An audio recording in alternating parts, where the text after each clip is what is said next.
Hello guys, আজ আমরা কোথায় যাচ্ছি দেখো টোটোয় করে। এটা হচ্ছে মেমারি তারকেশ্বর রোড। আজকে আমরা যাচ্ছি একটা কাজ বাড়িতে। এখন আমরা পেরোচ্ছি মুসাগ্রাম টু বাঁকুড়া যে লাইন আছে তার যে টানেল হাবাসপুরে সেটা পেরোচ্ছি। আর এদিকে দেখো ব্রিজটা, আর যাওয়ার সময়তেই একটা ট্রেন গেল, তোমাদের দেখিয়ে নিতে পারলাম।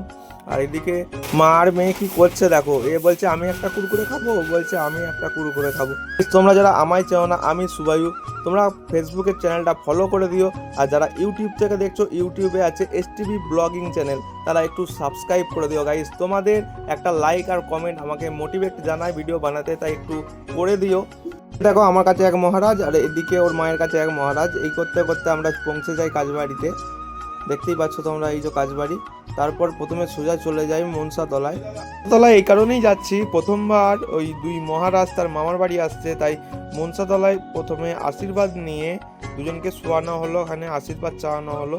তারপর সোজা চলে যাই হচ্ছে নারায়ণ মন্দির। এটা হচ্ছে নারায়ণ মন্দির, এখানে একটু আশীর্বাদ নিয়ে তারপর সোজা চলে যাই তার মামার বাড়ি।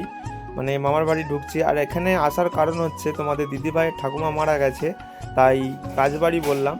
আমাদের দিদিভাইয়ের বাড়িতেই অন্নপূর্ণা দেবী আছে, তাই ওখানেও একটু বাচ্চাগুলোকে শুয়ে আশীর্বাদ নিয়ে নিলাম। তারপর দেখো ঘরে এত কিছু রান্না হয়েছে ওই কাজবাড়িতে। তারপর কিছুক্ষণের বাদেই আমরা খেতে বসে পড়ি। এখানে অনেক কিছুই রান্না হয়েছিল, ভাত, ডাল, শাক, মাছ, অনেক কিছু রান্না হয়েছিল। আমরা খাওয়া দাওয়া করে তারপর সোজা বাড়ির দিকে রওনা দিই। গাইস, তোমাদের ভালোবাসায় আমি আস্তে আস্তে আমার গন্তব্যের দিকে পৌঁছেই যাচ্ছি।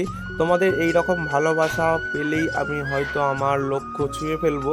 তোমরা অনেকেই জানো যে আমার ইউটিউবে 1K সাবস্ক্রাইবার পূরণ হয়ে গেছে, কিন্তু ফেসবুকে এখনও 5K কমপ্লিট করতে পারিনি। তোমরা একটু ভিডিও শেয়ার করে দিও। দেখা হবে নেক্সট কোনো ভিডিও। ততক্ষণ তোমরা ভালো থেকো, সুস্থ থেকো।